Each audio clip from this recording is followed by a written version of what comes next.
Well, good morning, everyone. Very happy to be here with all of you. Thank you for being here. And as one of the world's leading insurers, Zurich has a unique vantage point on climate risks, seeing its financial and physical impacts firsthand.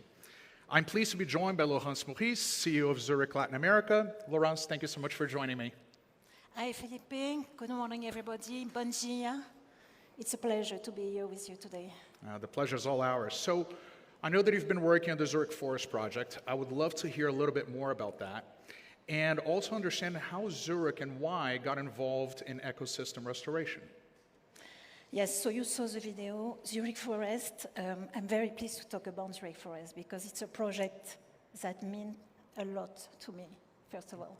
And we met Sebastián Salgado, his wife Lelia, and his son Giuliano in 2019, and we were immediately very inspired by the vision and the vision they had for this institute there and the passion they were putting in it as well. And so we decided to partner in 2020 to focus on really breathing back life into the ecosystem of Atlantic forest in Minas Gerais.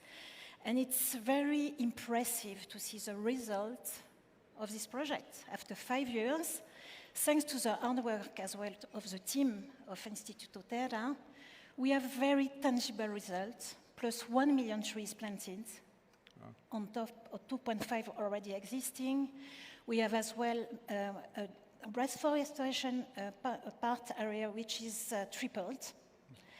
As well, 80 native species came back to the habitat. And a lot of around seed collection, seedlings, and so on. So it's a very successful project. But what is even more exciting about it? It's the impact that we see on communities and on the economy. Because healthy ecosystem, you have less climate exposure to clouds, to heat. You have as well more security of food and on water. As well, you have an ecosystem, an economy which is flying, which is functioning. So at a very, very small, not very small, but at a small scale, this example is showing to us one thing. Resilience of the economy depends on the resilience of the natural ecosystem. Of course. It's amazing. And Zurich's, as we all know, Zurich's core business is insurance, extending beyond, obviously, everything that you're doing in ecosystem restoration. And in what other ways can the insurance industry really act as an enabler for resilience and sustainable innovation in future? Insurance companies can have a very, very crucial role, especially due to all what we hear today about the climate deterioration. And we see this role in 3 main directions.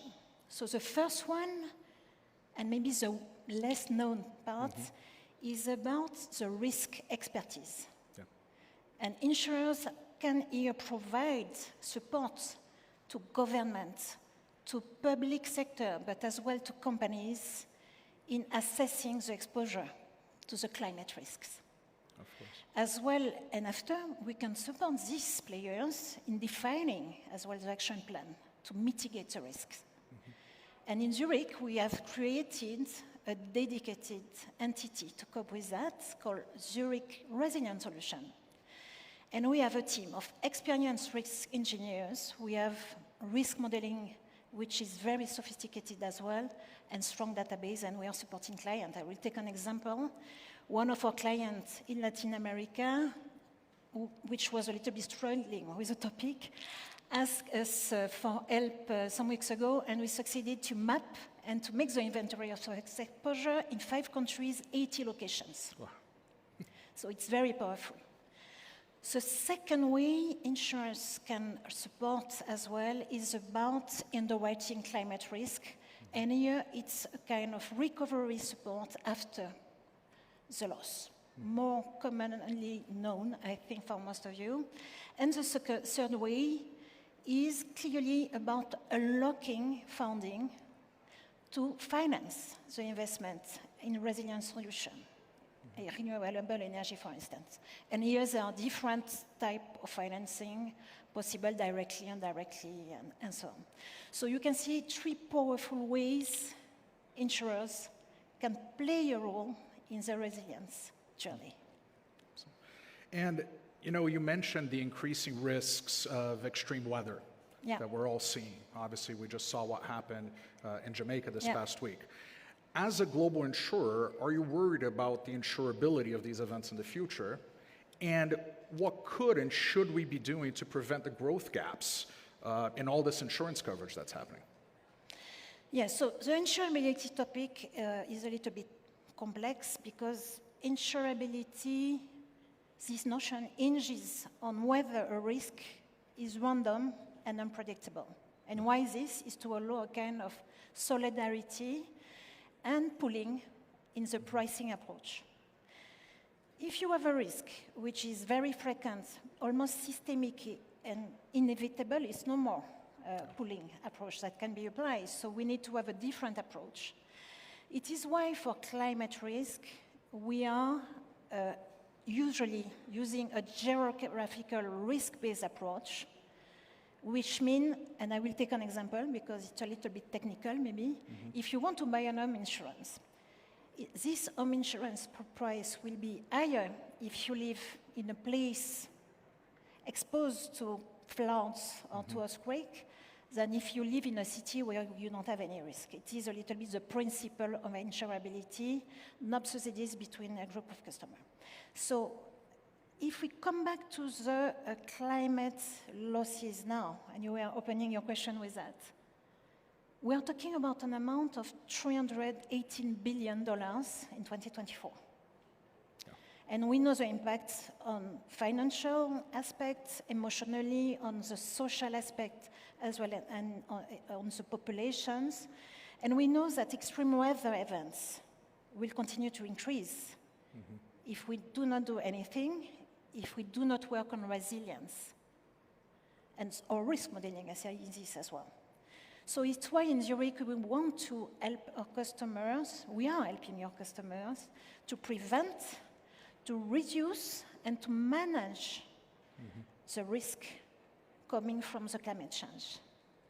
We consider that the reduction of the risk before the loss is the best way than to picking up the pieces when you have a disaster.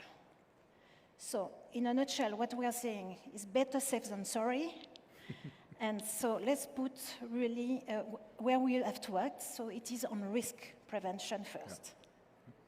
Well, that's great. And let's change gears a little bit because we're obviously all here in Brazil for COP30. So the agenda for this COP is really heavily focused on adaptation resilience, right? Particularly how to finance the interventions that are required.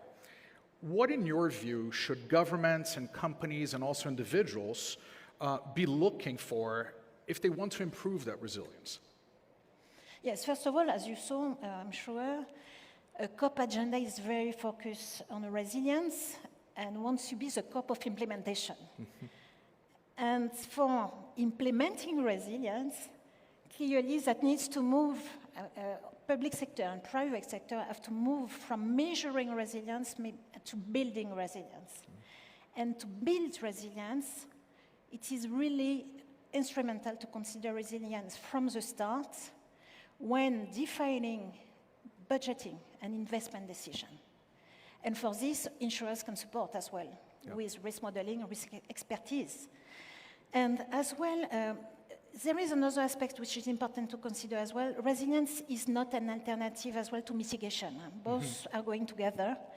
And we have some example in Europe where we discover that some renewable energy sites were subject to extreme risk in kinds of extreme weather events. That means that, but this exposure can be reduced if we do the investment on time as well. So it's very important as well to take this into consideration. And in LATAM, we know that we will have investments regarding renewable energy. And decision makers can play a role by integrating resilience when they define the regulation regarding renewable infrastructure investment. Perfect. Well, I know that we're close to running out of time, but I want to I want to ask you one last question. If you have a message for COP30 in Brazil, what would that be? If you allow me, I will have three. So the first one, risk prevention is a doorway in the resilience journey. The second one would be, please use insurance know-how, insurance expertise to bring value into the resilience discussion. And then be very confident that we can get very tangible, escalable action and very strong results. Perfect. Well, we've run out of time, but I want to thank Laurence for being here with us. And also thank you, Zurich Insurance, for supporting our event. Thank you very much. Thank you. Thank you. Success. Thank you.